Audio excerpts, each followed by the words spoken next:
So, thank you everyone for coming to our program here at 26th Agaham Bhagavad-gita class.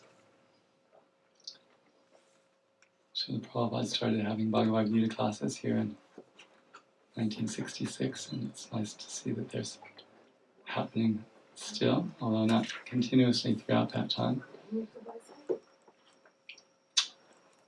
So my name is Krishna-kripa Das. I encountered the Hare Krishnas because I got an invitation that said Bhagavad-gita classes on it.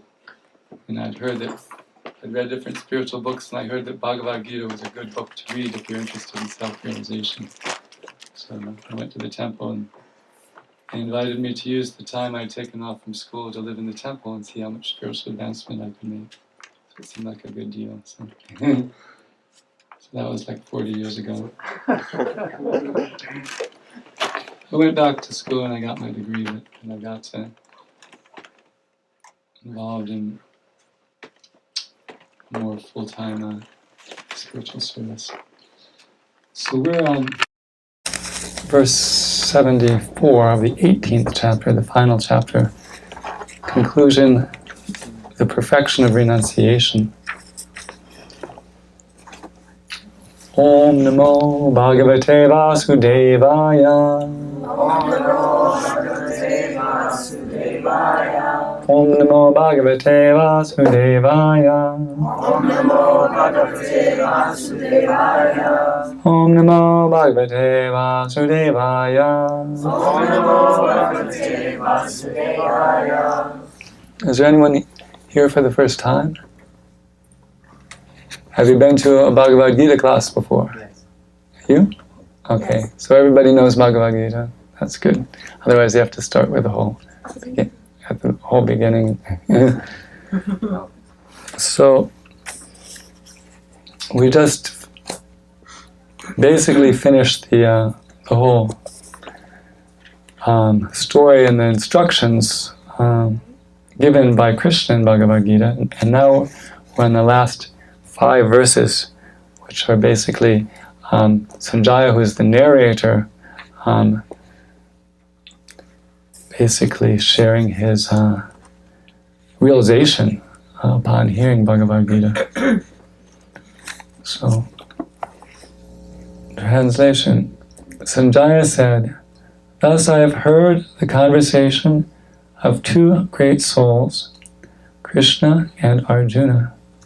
And so wonderful is that message that my hair is standing on end." Please repeat. Sanjaya said, "Thus I have heard the conversation of 2 great souls, Krishna and Arjuna. And so wonderful is that message that my hair is standing on end." Purport by His Divine Grace A.C. Bhaktivedanta Swami Srila Prabhupada. In the beginning of Bhagavad-gita, Dhritarashtra inquired from his secretary Sanjaya what happened on the battlefield of Kurukshetra. The entire study was related to the heart of Sanjaya by the grace of his spiritual master Vyasa. Thus he explained the theme of the battlefield. The conversation was wonderful because such an important conversation between 2 great souls had never taken place before and would not take place again. It was wonderful because the Supreme Personality of Godhead was speaking about himself and his energies to the living entity Arjuna, a great devotee of the Lord. If we follow in the footsteps of Arjuna to understand Krishna, then our life will be happy and successful. Sanjaya realized this, and as he began to understand it, he related the conversation to Dhritarashtra. Now it is concluded, wherever there is Krishna and Arjuna, there is victory. Om Jnanatimandasya Gnanjana Shalakaya Chakshunanithanina Tasmai Shri Prave Namaha. Namo Vishnu Padaya Krishna Prasthaya Bhutale Shmite Bhaktivedanta Swami Niti Namani Namaste Saraswati Devi Gauravani Pachani Nirvasesh Shrivadi Paschatya Deshtane Jai Shri Krishna Chaitanya Prabhu Nityananda Shri Advaita Gadadhara Shri Vasadi Gaur Bhaktivinoda Hare Krishna Krishna Krishna Hare Hare Hare Rama Rama Rama Hare Hare Panchakalpatavischa Kripa Sindhu Vipcha Patitanam Pavanebhyo Vaishnavebhyo Namo Namaha. So Sanjaya's talking about his experience of hearing the Bhagavad-gita, and Srila Prabhupada's commenting on that. So we can understand that one thing that Sanjaya is in a very elevated state of consciousness, because so many people hear the Bhagavad-gita, but how many people have their hair standing on end after they hear? I haven't run into anybody who had hair stand on end as a result of hearing Bhagavad-gita. So Sanjaya was in a very advanced devotional consciousness. There's there's 8 symptoms of spiritual ecstasy, one of which is this hair standing, of the body standing on end. So Sanjaya was experiencing this. So of course he was highly qualified, because as we learn here, he was a disciple of Vyasadeva, who is the compiler of all the Vedic literatures. So he was rightly situated, and apparently he had pleased his spiritual master. For one thing, he was able to envision this whole conversation, which had happened at a distant place. So he had some supernatural ability. And apparently he was highly elevated in a spiritual ecstasy, as we learn here. So there's different names that are used for Krishna and Arjuna in Bhagavad-gita.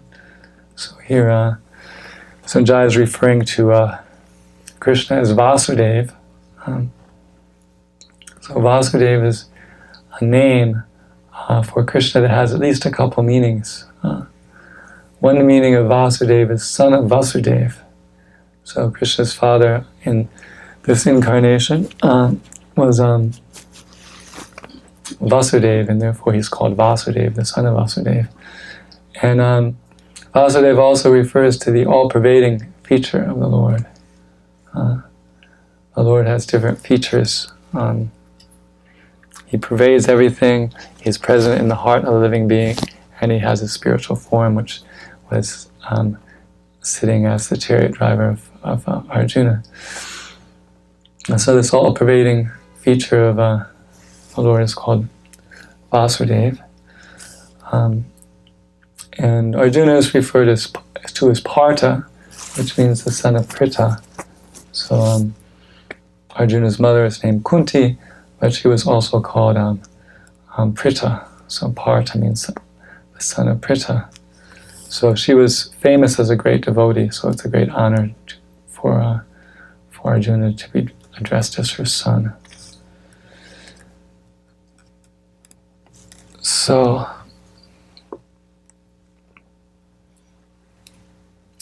Prabhupada makes the point that the conversation was very wonderful, and one of the reasons he said is because it's the Supreme Personality of Godhead who was speaking about himself and his energies to the living entity Arjuna. So it's also described that these personalities are both great souls. So Krishna is a great soul because he's the Supreme Lord, he's the source of everything, as is mentioned in Bhagavad-gita 10.8. Ham savasya pavavo mata savam prapartite iti bhajanti mam buddha bhava samanvita. I am the source of all spiritual and material worlds. Everything emanates from me. The wise who know this perfectly engage in my devotional service and worship me with all their hearts. So that's how we can see Krishna as a great soul. He's the greatest of all souls, the source of everything in existence. And Arjuna is a great soul because he's highly elevated in devotion to Krishna.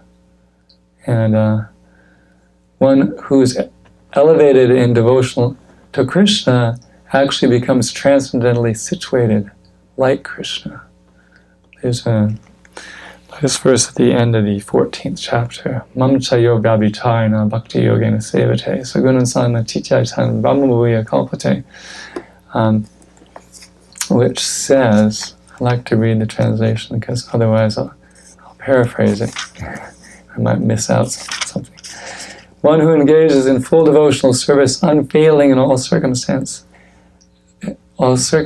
at once transcends the modes of material nature and comes to this level of Brahman. So the people in general are contaminated by this material nature in different ways. But those who are perfect in devotional service, they actually transcend the influence of the material nature. And Arjuna was such a person who was transcendently situated because of his complete devotion to Krishna. So they're both on the spiritual platform. Although Krishna is the master and Arjuna is the servant, they're both transcendental to the reactions of the material energy. Arjuna isn't just somebody who's living out his karma, but his life is completely arranged by the Supreme Lord because of his great devotion to the Lord. It's actually described that the Lord arranged that he was put into illusion so that this conversation could be spoken for the benefit of humanity. Because in general, Arjuna isn't doubtful about his duty. But Krishna made that arrangement because he wanted to speak the Bhagavad-gita for the benefit of everyone. So this knowledge about God and the soul and their relationship is described as being very confidential knowledge. And here the Supreme Authority, the Supreme Lord Himself, Krishna, is speaking this knowledge. So it's the ultimate authoritative knowledge. And this knowledge is called Atma Tattva, knowledge of the self. And it's, although it's the perfection of life to understand this knowledge, in human society not many people do. The devotee who convinced me to move in the temple was Niranjana Swami. And I was just talking with him back in October, I believe it was. And I was telling him how that we go out every day and chanting for 6 hours in different subway stations and sharing this transcendental devotional chanting and transcendental literature. But we feel that if people took it seriously, their life would get better. But we encounter there isn't very much interest, and sometimes that is depressing. So as soon as I said that, he quoted this verse: Manushinam sahasreshu kaschid yajari sire yajadamapi siddhanam kaschid mam varishatmata. Out of thousands among men, one may endeavor for perfection. And of those who have achieved perfection, hardly one knows me in truth.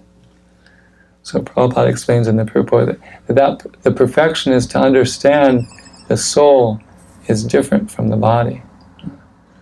And to realize that oneself is the soul and that his soul is different from his body, and to be fixed in that understanding and realization and to act on that platform, that is very rare. And then of people who've attained that, to actually know the identity of God completely, that's only 1 in 1,000 of those people. So, and then he said, when I see too many people coming forward for initiation, I become worried. That maybe, because it's such a rare thing, maybe these people are actually not qualified and they're just taking it cheaply. So this knowledge, although it's the essence of all knowledge, is very rare. And to have this knowledge explained by the origin of the knowledge and the goal of the knowledge, Krishna himself, is absolutely wonderful. Because people try to, through their mental speculation, ascertain what the situation of God is. But God is actually beyond our ability to speculate. There's a verse that describes the situation of Krishna. Ata Shri Krishna Namadi na Bhavad-gayam Indriya Sevan Mukhes Jivadosvayam Sparatida. That the name, fame, form, and qualities and pastimes of Lord Krishna, they can't be grasped with our material senses.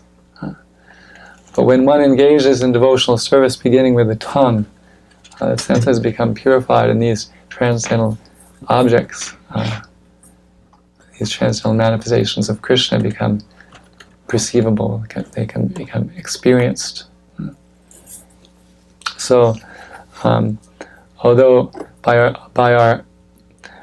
the strength of our own mental concoction we can't actually understand the situation of the Lord, He can reveal His situation to us. And He reveals His situation in this book, Bhagavad-gita. And then if we actually take up the instructions given in Bhagavad-gita, we can actually experience Krishna just as Arjuna experienced Krishna. There's a very important verse. Once I memorized the 11th chapter of Bhagavad-gita, it took me 3 years because there's all these verses that are very long and there are all these phrases that we never hear, like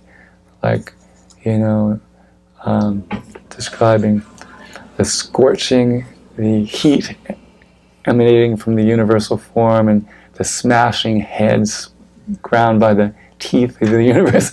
All these things you don't encounter all the time. So, but a very important verse is 11:54. Bhaktyat Tvanaya Shakya Ham Eva Vidorjuna Kyatum Drastum Tatatena Pravesham Chaparantapa. And I'll read the translation rather than paraphrasing it. My dear Arjuna, only by undivided devotional service can I be understood as I am, standing before you, and can thus be seen directly. Only in this way can you enter into the mysteries of my understanding. So to understand Krishna, first of all, we have to accept Krishna as He describes Himself, and then we actually have to act according to the directions that Krishna gives. And this is one of two places where He stresses that He can be known by undivided devotional service. And He says basically that we can see Him just like Arjuna is seeing Him by this practice of undivided devotional service. So this is very wonderful because this is the highest knowledge, and it's being explained by the supreme authority. Sometimes in the course of the Bhagavad-gita, Arjuna, he puts questions to Krishna just because he wants Krishna as the supreme authority to speak and give an authoritative answer. Toward the tail end of chapter 6, Arjuna, he's worried about what happens if he engages in self-realization, but he desists from the path. And he says, O mighty arm, Krishna, does not such a man who's bewildered from the path of transcendence fall away from both spiritual and material success and perish like a riven cloud with no position in any sphere? This is my doubt, O Krishna, and I ask you to dispel it completely. But for you, no one is to be found who can destroy this doubt. So that's the position of the authority of Krishna. There's one place where Krishna says, Vedaham samatitani vartamanani charjuna bhavishani shalutani mam tu veda nakashana. I know everything that's happened in the past, everything that's happening at present, everything that's to come in the future. I also know all living beings, but nobody knows me. So Krishna is the undisputed authority. So we're getting the most confidential knowledge given by the supreme authority, and one who's highly elevated in spiritual consciousness can appreciate this great opportunity. And Sanjaya was such a person, and he was so ecstatic hearing this divine knowledge from its original source that his hair was standing on end. So now another very important point that Prabhupada makes often in lectures and other places is, if we follow in the footsteps of Arjuna to understand Krishna, then our life will be happy and successful. So he stresses that there is actually a way that Bhagavad-gita is to be understood. It's not like different people can read Bhagavad-gita and get a different understanding out of it. There's many different commentators on Bhagavad-gita, and Prabhupada makes the point, some are by the devotees and some are by the demons. And those by the devotees are factual, and those by the demons are erroneous. So to judge whether a commentary is valid, Prabhupada makes the point that the commentator has to accept Krishna the same way that the original disciple of the original student of Bhagavad-gita, Krishna's disciple Arjuna, accepted Krishna. So there are these 4 verses which are called the Chatur Shloki, the summary of the Bhagavad-gita, and I quoted one. I'm the source of all spiritual and material worlds. Everything emanates from me. The wise will know this, perfectly engaged in my devotional service and worship me with all their hearts. Then it continues, the thoughts of my pure devotees dwell in me, their lives are dedicated to my service, they derive great satisfaction and bliss, always enlightening one another and conversing about me. Out of compassion, to those who are constantly devoted to serving me with love, I give the understanding by which they can come to me. Out of compassion for them, I, with the shining, dwelling in their heart, with the shining lamp of knowledge, destroy the darkness born of ignorance. So after Krishna said all that, Arjuna said, Param Brahma, Param Dhamma, Pavitam Paramam Pavan. You are the supreme Brahman, you are the supreme abode, you are the purest. And then he goes on to say how these great sages, Asita, Vyasa, Devala, accepted this, and now you're telling me the same truth. I totally accept everything that you've said, and either the demons or demigods know your personality. So if someone is commenting on the Bhagavad-gita and they understand, they accept Krishna as Arjuna accepted him in these verses 10, 12 and 13 and 14 actually continues. 15. He says that you are Deva Deva Jagatpate, you are the Lord of Lords and the God of Gods and the Lord of the universe. So it's very clear that Arjuna accepts the divinity of Krishna, which Krishna reveals. And so any commentary that doesn't accept Krishna as he's accepted by Arjuna is not actually a real commentary. It's actually something that leads somebody away from the true message of Bhagavad-gita.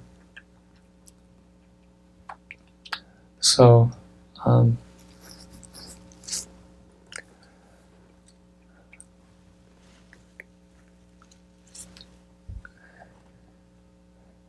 and Prabhupada ends the purport. Now it is concluded that wherever there is Krishna and Arjuna, there is victory. So that's actually a sort of a purport to the final verse. basically, Prabhupada is sort of summarizing these 5 last verses in this purport. And that last verse basically said, wherever there's the master of all mystics, Lord Krishna, and wherever there's the supreme archer, Arjuna, there's certainly victory, morality, extraordinary opulence. And did I get them all?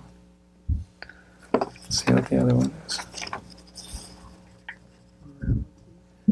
Opulence, victory, power, extraordinary power, and morality. That is my opinion. So, of course, Dhritarashtra was hoping that his sons and not Arjuna would win the war, but Sanjaya is sort of disappointing him with his proclamation at the end. But that's the actual truth. People always desiring, people who are theists are always desiring that God be on their side. But the real way is to have God on your side is to choose to be on the side of God. and that's what Arjuna and his brothers, as great devotees of Krishna, chose to be on the same, to be in agreement with the Lord. And if we are in agreement with the Lord, we will be victorious. Srila Prabhupada talks about how this Hare Krishna movement, this chanting of the Hare Krishna mantra, is going to spread all over the world. That Lord Chaitanya predicted that this holy name will be chanted in every town and village.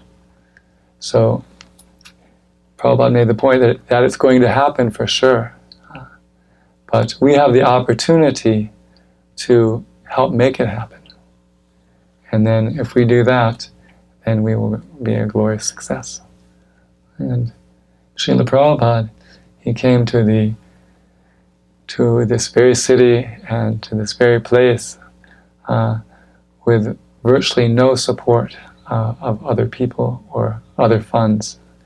But because he had faith in the power of Krishna, he once told one of his disciples, at one point Prabhupada wanted his disciples to print 17 volumes of his books in 2 months because they had gotten very far behind.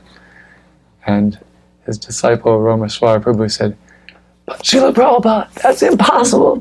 Srila Prabhupada said, "Impossible is a word in a fool's dictionary." Because actually for Krishna, everything is possible. And if Krishna wants something to happen, Krishna can make it happen and will make it happen. So, they did it. Yeah, and they did it. Ramaswara Prabhu was telling us that as soon as they surrendered to the idea that Prabhupada wanted it and there was no alternative, that at that point all these ideas of how to actually pull it off flooded their mind, and they made a plan, and it was successful. So in Krishna House, actually in Gainesville, last January, I believe it was, Ramaswara Prabhu gave a class, and somebody was asking him, during Prabhupada's time, there was such an understanding, there was such a sense that very soon, like Krishna consciousness would spread all over human society in a big way, but it doesn't seem that vision is still around, that the whole world can very soon become Krishna conscious. So he asked Ramaswara, "So why is this?" And then Ramaswara Prabhu told that story about how they printed those 17 volumes, and said because people have forgotten that actually for Krishna nothing is impossible. And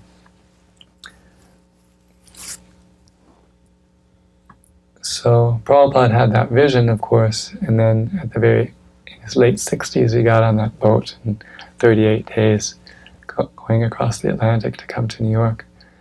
because he felt it was possible that people in the West could become devotees of Krishna, because Krishna isn't a Hindu god. He's actually the source of all spiritual material worlds. And all living entities are, as he describes, his fragmental parts eternally. Namai vangsha jiva loke jiva bhuta sanatana. And therefore, people anywhere can be brought to the realization that as spiritual beings, they're part of God, and that their satisfaction in life comes from engaging positively in devotional service to God. And that's not just some sectarian teaching for a certain group of people in a certain tradition, but it's actually universal wisdom that Lord Krishna wanted propagated all over the world, and Lord Chaitanya. And he came in the form of Lord Chaitanya to spread it along with the congregational chanting of the holy name, which is the sacrifice for this age. Back in chapter 3, Krishna makes the point that the Lord of all beings set forth generations of progeny along with sacrifices for Lord Vishnu, and told them to be happy by the sacrifice. So we're meant to engage in sacrifice, and the sacrifice given in this age is the congregational chanting of the holy name. So the more we perform this sacrifice of the congregational chanting of the holy name, the more we can actually understand the Bhagavad-gita. Sometimes people that buy the Bhagavad-gita and we meet them later and they say they couldn't understand it. But actually, if they take up the chanting of Hare Krishna, then they'll find that the Gita makes a lot more sense. Because the Gita is talking about bhakti, and the chanting of Hare Krishna is a item of bhakti. So when you perform the bhakti, then this Bhagavad-gita, which is talking about bhakti, becomes more understandable. Krishna reveals himself more from performing that service. It's described, that verse said that when one engages in devotional service beginning with the tongue, the senses become purified. And so the tongue is engaged by chanting the holy name and by taking prasadam. And that's really what the large part of the program here was. The devotees say that Prabhupada would have a half-hour kirtan, and then he would have a talk, and then he would have a half-hour kirtan at the end at his original programs in Second Avenue. Because the congregational chanting is the main process of devotional service that's recommended. And so let's see if there's anything else I wanted to say before we get to questions.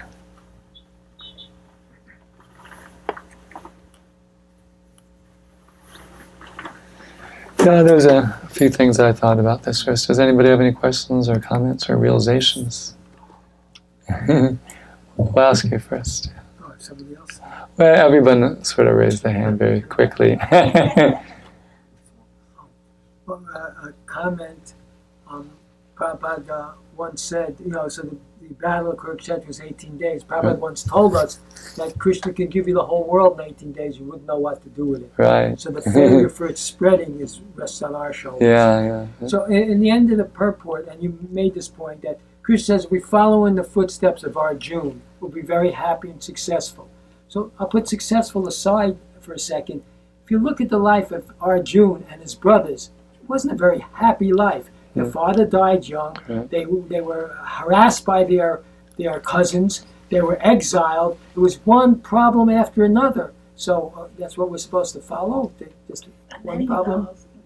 And then he surrenders to Krishna. Well, he was surrendered the whole time. The brothers were completely surrendered the whole time. He was put into ignorance temporarily so the Bhagavad-gita could be spoken. But from the very beginning, they were pure devotees, all of them. And yet they, so should I follow his footsteps? I'm worried about all the suffering. Well,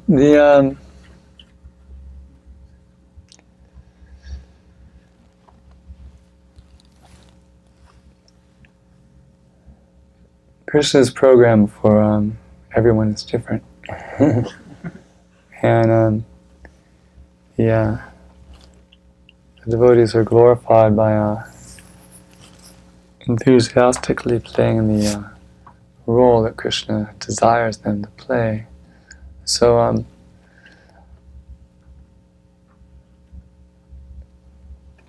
his success, the success really in that Krishna is promoting in the Bhagavad-gita, many, many places he says, Tato yati param gatim, tato yanti param gatim. And those people who follow this thing that I just told them to do, they attain the supreme destination.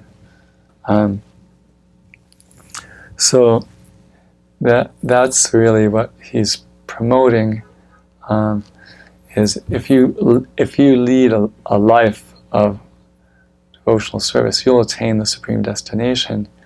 And Krishna doesn't take the ups and downs of the material world too seriously, because in reality they're just they don't actually touch the soul. It's just like we're in a virtual reality machine, and in this virtual reality we accept everything that's happening to the body is happening to ourselves, but actually nothing is happening to the soul. The soul is not cuttable, burnable. It can't be dissolved in water, and he comes out 100% unscathed by all calamities of life. But so the Pandavas, they weren't actually,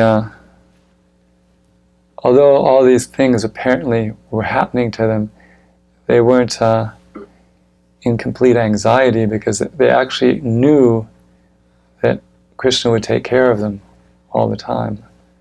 And like Kunti says, the sunshine may one day become cool and the moonshine may one day become hot, but you will never fail in keeping your promise to your devotees. So they were so fixed in that they thought through all those things that Krishna must have a plan, and Krishna did have a plan, and that was to arrange all the rascals on one battlefield and let them kill each other, basically, so that the rest of society could live in peace. Because it's interesting that Prabhupada says that Krishna came at a time when everyone was engaged in building up their military, and of course that was during the time of the arms race, and also here in at this time in history, people are also engaging in building up their military. Regarding that, Srila Prabhupada said that therefore Krishna is incarnated in the form of the Hare Krishna movement and the Hare Krishna mantra. And if we take the congregational chanting seriously, we can actually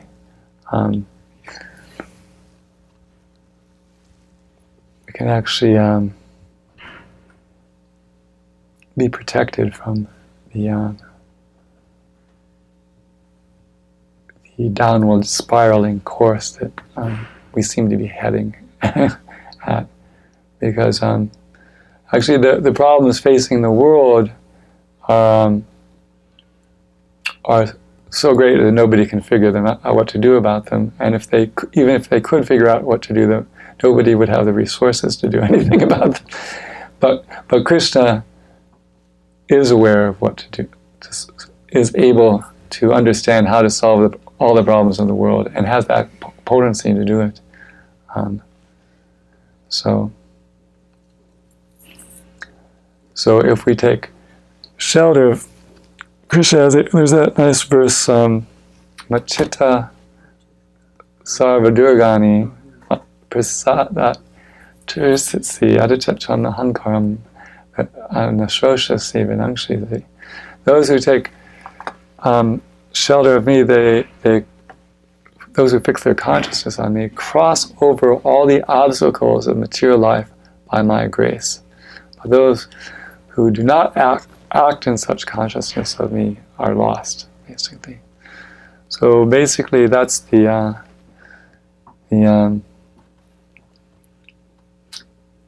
Arjuna actually was protected ultimately by Krishna in all respects. And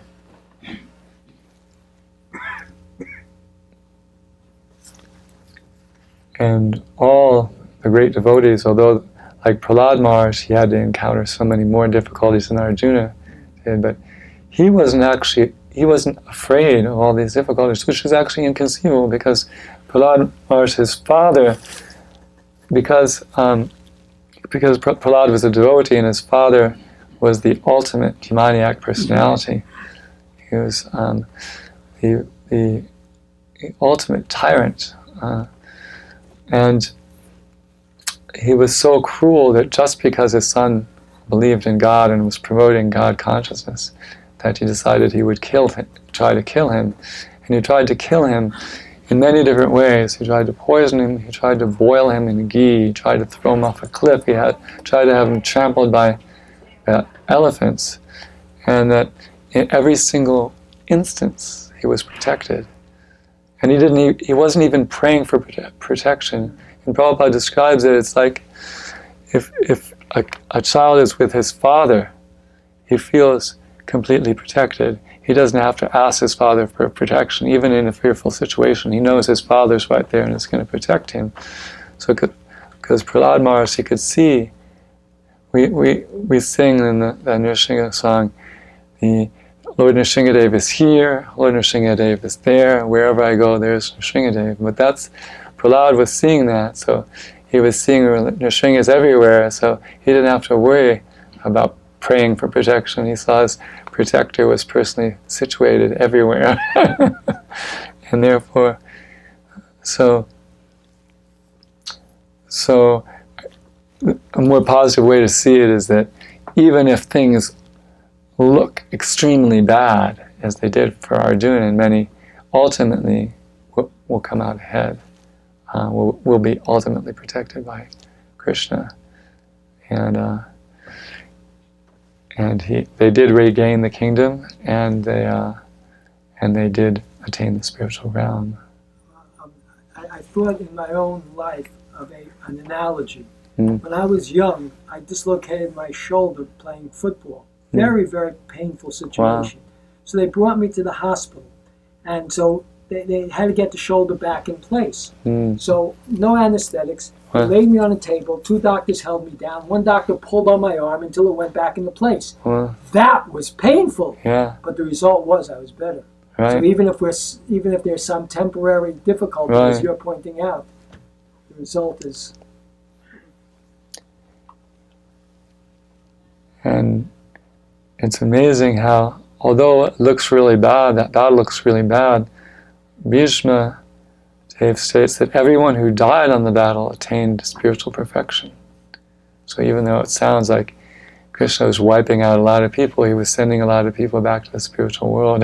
And at the same time, removing them from playing the role of militaristic troublemakers in this world. He was removing their false ego and their. For him, it's just like if you think about, suppose the parent gives a child a toy to play with, but he uses the toy to inflict injuries on his brothers and sisters. And then the father will take the toy back. So in the same way, when a living entity decides to use his body to cause pain to other living body, as Krishna just recalls it. You're misusing your body, I'm going to take it back.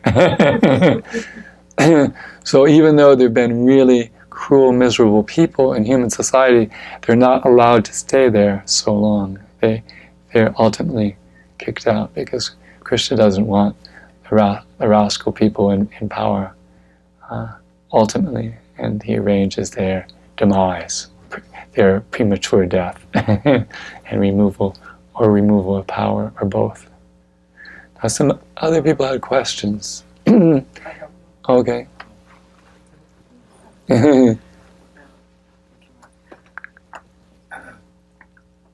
So I'm new in Krishna consciousness, but what I understand is to reach spirituality, let's say after death, to reach Krishna Loka,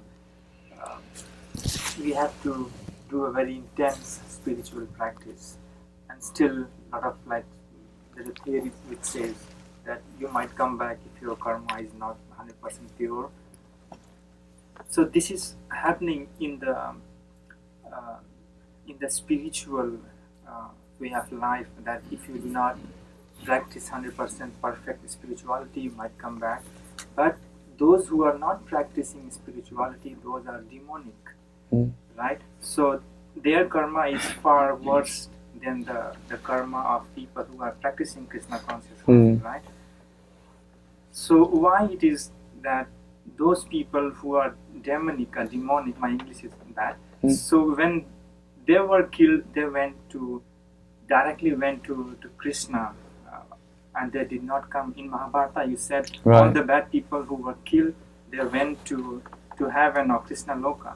I mean, they should suffer more than the people who follow Krishna, right? But this is just opposite.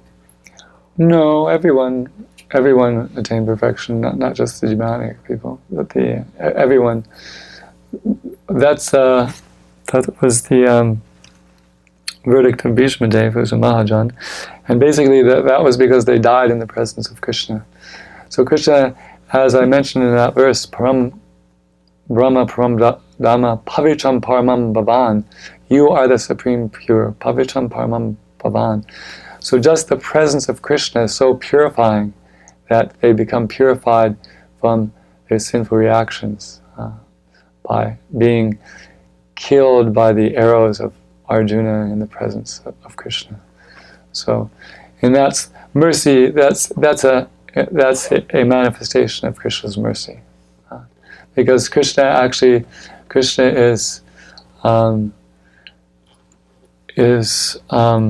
has a program of punishment and a program of giving mercy, and ultimately he wants everyone to attain him, and they by giving up their body, they atone for their previous sins, basically, and by dying in the presence, by giving up their body prematurely, they atone for their sins, and by being purified, by being in the presence of Krishna, they attain spiritual destination. So that's a manifestation of the Lord's mercy, and a way we can see it is how wonderful is Lord, that He's actually wants to benefit people, even though they're rascals. They got some punishment; their life ended prematurely, but they also got a goal because they got to have the darshan of the Supreme Lord, even though they didn't fully appreciate it. But it's also described that the spiritual destination differs depending on their consciousness. Those who had a devotional consciousness, they attained a state where they had a relationship with Krishna in the spiritual world. But those who weren't on that level, they might have attained the Brahmajyoti, the effulgence of the Lord, where they didn't actually have the spiritual bliss of a relationship with the Lord. So they got, the ones who were not devotees, they got a lower grade of liberation. Yeah. But they still got liberation. Yeah. That's how it's described. So somebody else had a question? Yes? You mentioned mentioned that when you go out to Harinam that there's little interest sometimes and that it can be depressing. Mm. And you mentioned that Krishna is not a Hindu god, and I get that. I Mm. do. I think here in the West, though, I think that when people see like the groups, or when they come to the temple and they see men in dhotis, women in saris, and they see everything seems Indian, Mm. I think that they think they have to change, Mm. and that because I think about that, and I think that they think they have to change. Just if someone's like, say for instance, Christian, and then they say this sounds interesting, but I'd have to change everything, give up everything. So I just wanted you to kind of address that possible perception. Yeah, that's certainly a possible perception. Srila Prabhupada generally presented Krishna consciousness as a science of self-realization, and focused on the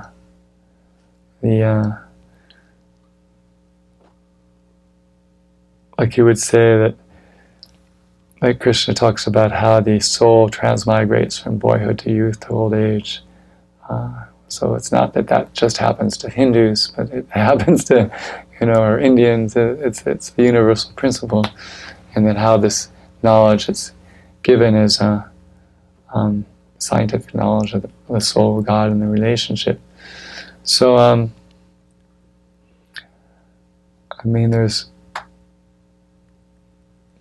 there are people who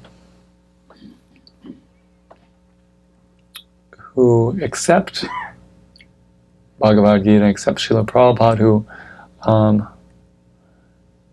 who are like there's one Baptist minister who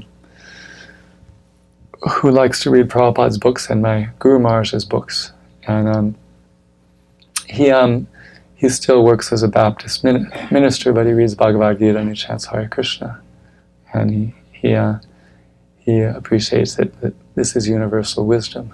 And there's some other cases too of people who are Catholics, who are bishops or priests or something, who chanted Hare Krishna. So it's not actually a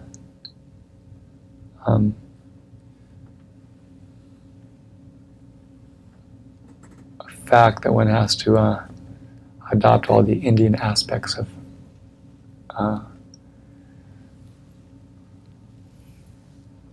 how things are done in our temples to worship Krishna or chant Hare Krishna or read the literature and benefit by it.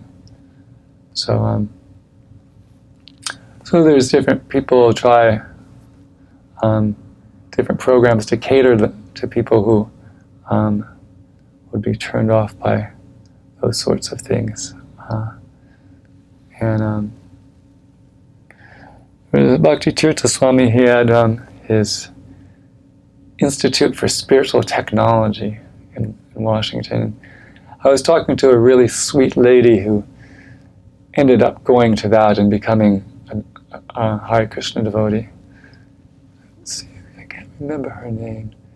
I think it was Indrani or something. She has since passed away. She lived in our community in Alachua, and she was saying that if she just ran into like the Hare Krishnas on a Harinam party, she never would have, got involved with Krishna consciousness. But he had developed a way of, presenting certain things, and she got into it and ultimately became a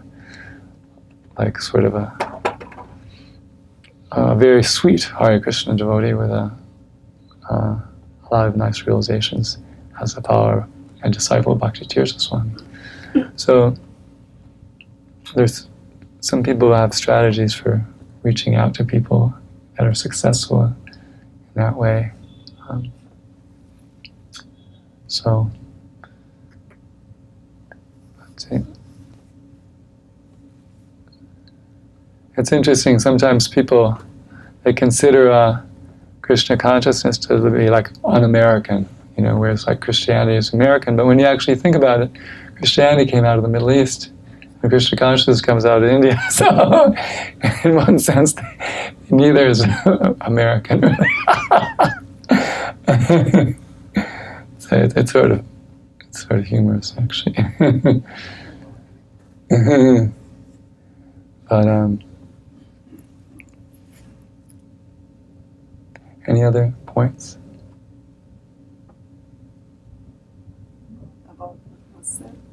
About anything.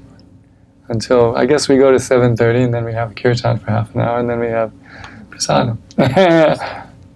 So,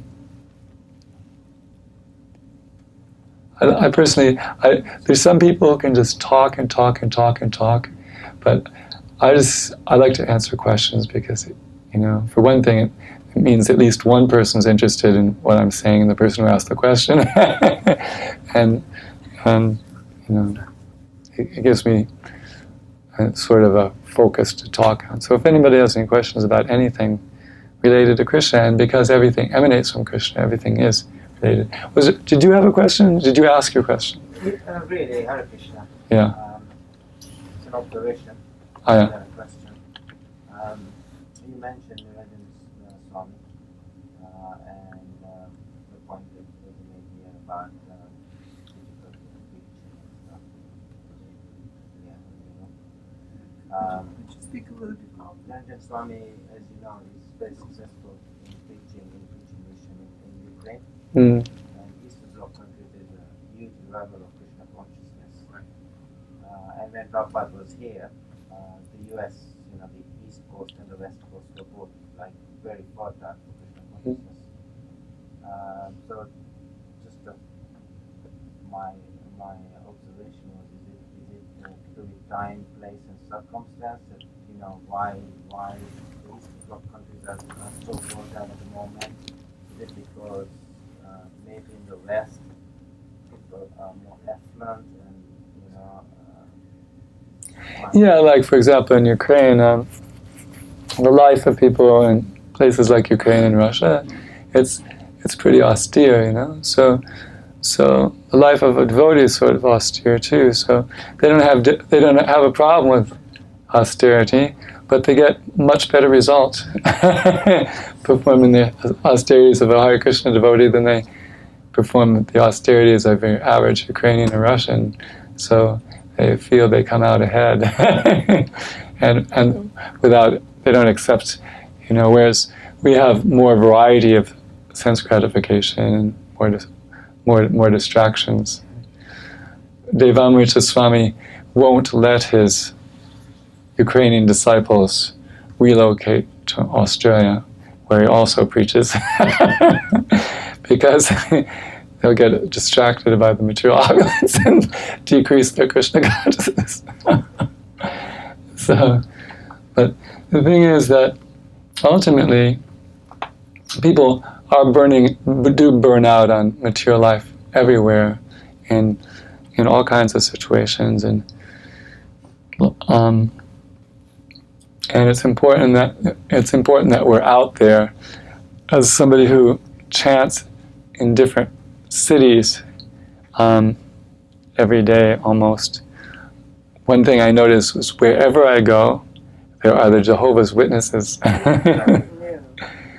And if there was as many Hare Krishnas out there as there are Jehovah's Witnesses, then there'd be a lot more people becoming Hare Krishna devotees. So if people, our literature tells so much more about God than their literature does, And actually any tradition, there's really no tradition who has so many details about God, about the relationships you can have with God, about the emotions you can experience in those relationships, about the different places, about different venues where you can live in the spiritual world, and the flora and fauna of those places, and it's really, if somebody is really interested in increasing their knowledge about God, there's so much they can find in our literature. So I think if more of us if we were out is in many places as the Jehovah's Witnesses are, things would pick up, and both in Russia and Ukraine and America and everywhere. They're very organized apparently, and we could develop that. But an important thing is that like everyone has some individual abilities, and if we can use their individual abilities to share Krishna consciousness with the people that we can relate to and who can relate to us, you know. And then and really that's something that everyone can do. We can think about how the people that we associate with might be attracted to Krishna consciousness. You know, what book they might be interested in. And prasadam is something you can always distribute, and people always become purified from prasadam, always benefit. So there's all kinds of opportunity. And even like when we chant, although it doesn't appear that many people are taking it seriously, many people, if they tell their story about how they came to Krishna consciousness, it will include seeing the devotees chanting, you know. And one devotee, he said that he was cruising around, I think it was Cleveland, in his car, and he was like a teenager, and he turned around the corner, and there were some people chanting and dancing on a street corner, having a great time, and he thought, I should be doing that, you know. And 2 weeks later, he found himself in a Hare Krishna temple. So, but there's different people. There's stories about people becoming devotees who had very negative encounters. Like there's one vendor who used to throw rotten vegetables at the devotees, who after he did that in the presence of his wife, who was a Christian, and she was liberal enough to consider that it was actually a bad thing to do, and got on her husband's case, and then her husband donated some good vegetables to the devotees, upgraded his, and then the devotees reciprocated by giving him Mahaprasadam, and one time Prabhupada was coming to the temple, so they invited him and his wife, and they came to the temple, and they eventually became devotees, you know. But it started out looking really bad, you know. So, but the prasadam is purified, purifying the chanting is purifying, and the books are purifying. So, if the people come in touch with it, they become purified, and they take a step on the path. And they just become more inclined to purchase a book if they haven't got one, or read a book that they've already purchased, or go to a temple, you know, that they got a card for, you know. The more they become purified from these encounters, you know. So whatever we can do to, like, I go to my mother's Quaker meeting on a Christmas Eve, and they have a potluck meal. So I bring a dessert and I bring a main course, so every year, so everyone gets some prasadam. So it's a very simple thing, and some people recognize it and like it and look forward to it. So it's a very simple thing. That's the thing about holiday, like Christmas and birthdays and stuff. You can give gifts, or you can give spiritual gifts, and you can find out what their favorite vegetarian food is, and you can make some and offer it to Krishna and give it to them for their birthday or something. And so there's ways that we can engage all kinds of people. And, you haven't said anything yet, have you? Yeah. We always ask the people who haven't said anything before the people. Yeah. So. I mean, I find this comment that like tradition very vast and very complete compared to other traditions and religions of the world, and so therefore, when you approach somebody, like in the cases, you need to do it in some kind of like snippets or some way they can relate. You can't give too much information. Yeah, for sure. It's just too vast. Overwhelming. Yeah. Exactly. And what I try to do is as I'm reading and I'm highlighting, I email that stuff to my family members. Oh, cool. With no explanation. Uh-huh. You know, so I do that. So sometimes they comment back, sometimes they don't. So that's fine. Yeah, and like I go to my mom's Quaker meeting and they sit in silence, and if you feel inspired you can say something. So because I know the Hare Krishna philosophy and the Quaker philosophy, I can just say something that's consistent with both that people appreciate. And after 25 years I made the point, they're very much into peace in the Quakers, so I made the point that it's inconsistent to be eating meat at the same time as working for peace, because actually the karma for killing the animals comes back to us. So although we want to live in peace, if we're actually engaging in acts of violence, such as like killing animals, eating them, we actually won't be able to have the peace that we're working for.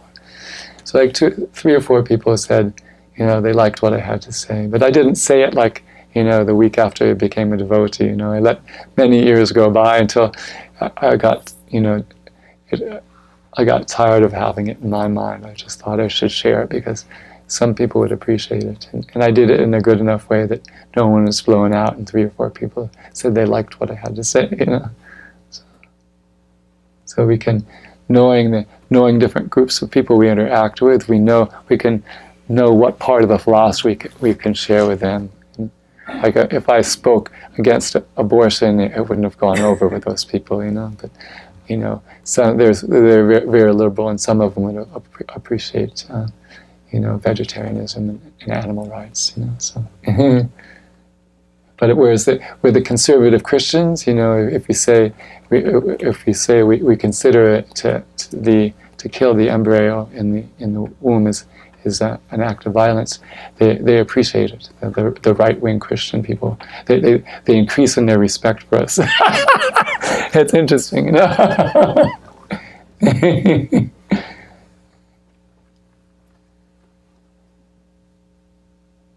So let's say. Krishna. Oh yes.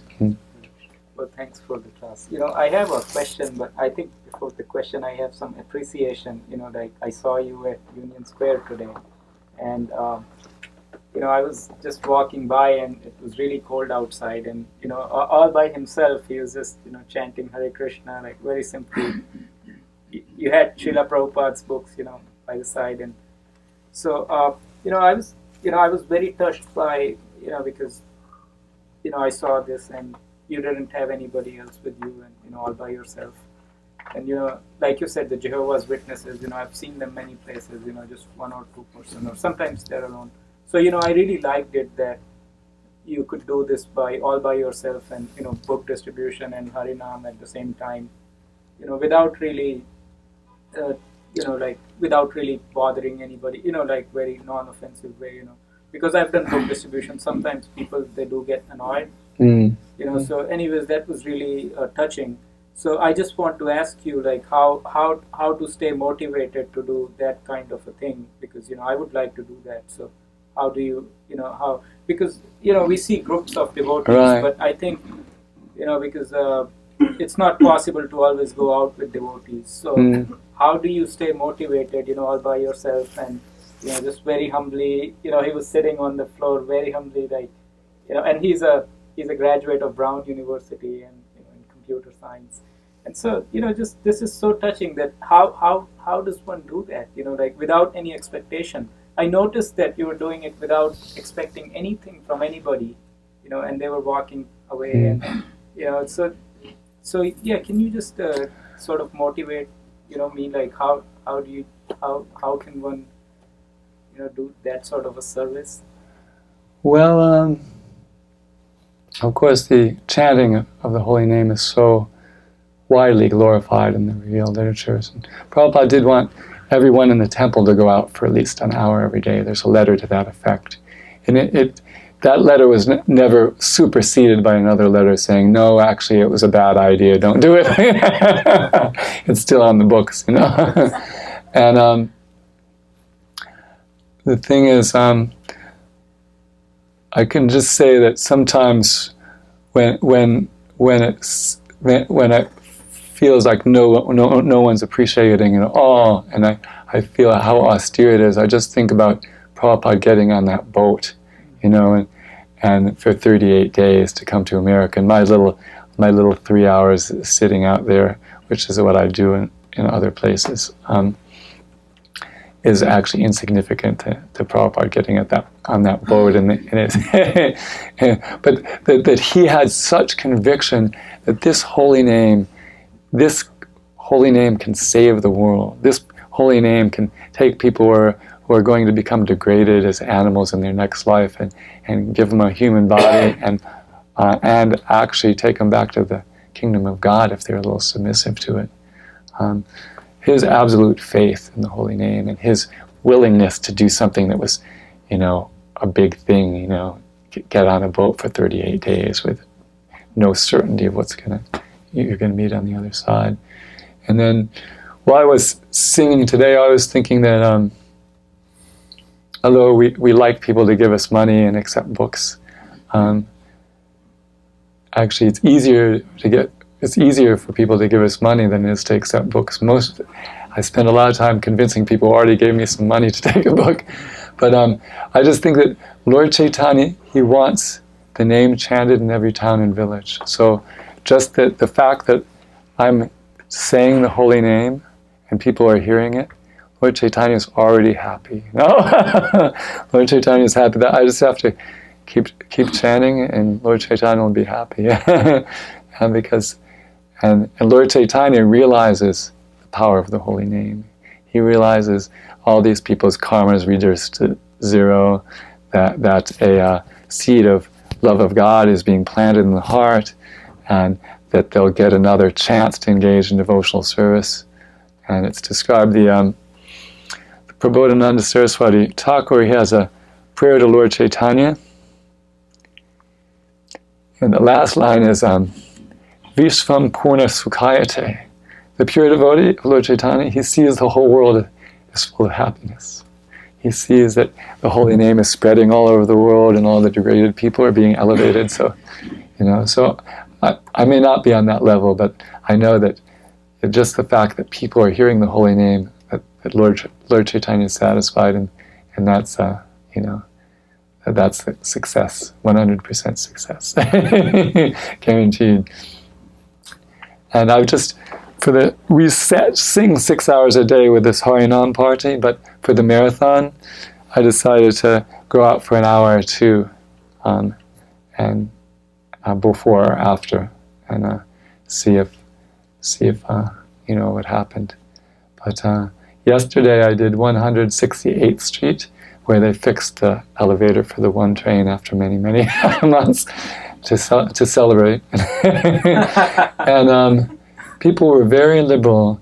I sang for an hour before our Harinam, and people gave me $11 and took a Gita and an SSR. And then I sang for an hour after the Harinam, and they gave $16, and they took an SSR, Nectar of Devotion, and 2 small books.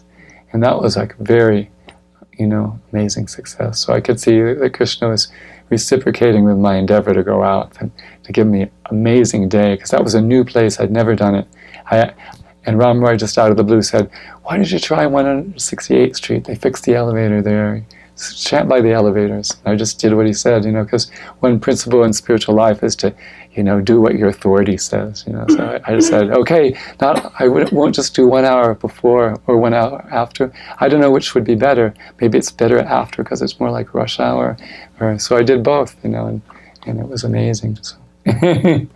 But I thought I chanted at Union Square because that's our place, and I knew there'd be some people who hadn't heard the holy name for 2 or 3 months, and that they would be happy. And some of them came by and we're happy. So I fueled their little devotional creeper a little bit. Gave out some prasadam candies and collected a couple dollars from a liberal Oriental man who did not want a book. Yeah. But that's something that anyone can do, and if you're not a good singer, maybe you could go out with play a recording of your favorite singer. Or I find it just sitting by a book table without doing kirtan, I feel my mind isn't fully engaged, and I'm just waiting for something to happen. Whereas if I'm chanting, I'm fully engaged. I feel more, complete. And then sometimes, one lady, I was singing at the Uptown 1 train in Columbus Circle, and one lady came and said she came up to look at the books because she heard the kirtan. So I could see, that's another feature. And she got one of those Bhakta stacks, 4 books for $10, because her husband was into spiritual things. So, and but the thing is, whatever you try to do in terms of sharing Krishna consciousness, Krishna will reciprocate with you. So, whatever you figure out you can do. Like Matchless Prabhu was giving a Korean perfection of yoga to one Korean person he knew where he lives. So he'll get some benefit from that in terms of increased enthusiasm to do that kind of stuff. And probably a few other things too. So I guess it's we have 1 minute. Does anybody have a last question or something?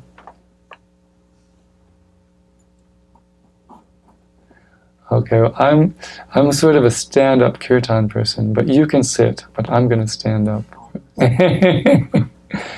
And I like to sing the evening tune, because in our temples we always sing the evening tune in the evening. And we're always on Harinam in the evening, so I never get to hear the evening tune. So, thank you so much for your attention. Divine Grace A.C. Bhaktivedanta Swami Srila Prabhupada Ki.